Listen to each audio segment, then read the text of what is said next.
Wajah Ferry Irawan dan Ivan Fadila saat pamer foto bersama jadi sorotan, disebut bak adik kakak.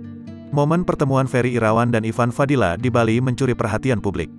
Pasalnya momen tersebut merupakan pertemuan pertama kalinya mantan suami dan suami Vena Melinda. Seperti diketahui sebelumnya keberadaan Ivan Fadila di pernikahan Vena Melinda dan Ferry Irawan menjadi teka-teki warganet. Pasalnya Ivan Fadila dan istrinya, Sarni tak terlihat hadir di pernikahan Vena Melinda meski diundang. Namun siapa sangka, Ivan Fadila akhirnya bertemu dengan Ferry Irawan. Saat keluarga Vena Melinda dan Ferry Irawan liburan di pantai, ternyata ada sosok Ivan Fadila di sana. Momen pertemuan itu dibagikan Ferry Irawan lewat akun Instagram @ferryirawanofficial, Rabu tanggal 9 Maret tahun 2022. Dalam video itu, terlihat pula Vena Melinda dan Atala yang sedang dikerumuni banyak orang.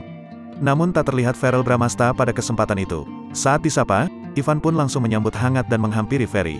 Mereka berdua terlihat sangat akrab. Ternyata ada Mas Ivan. "Halo Mas, halo kita semua sama-sama nih," kata Ferry. Pertemuan itu langsung jadi sorotan warganet. Mereka menyoroti sikap Ferry Irawan dan Ivan Fadila kala bertemu. Pujian pun diberikan pada dua lelaki yang pernah jadi bagian hidup Vena Melinda itu. Bahkan, banyak pula netizen yang menyoroti kemiripan wajah Ferry dan Ivan.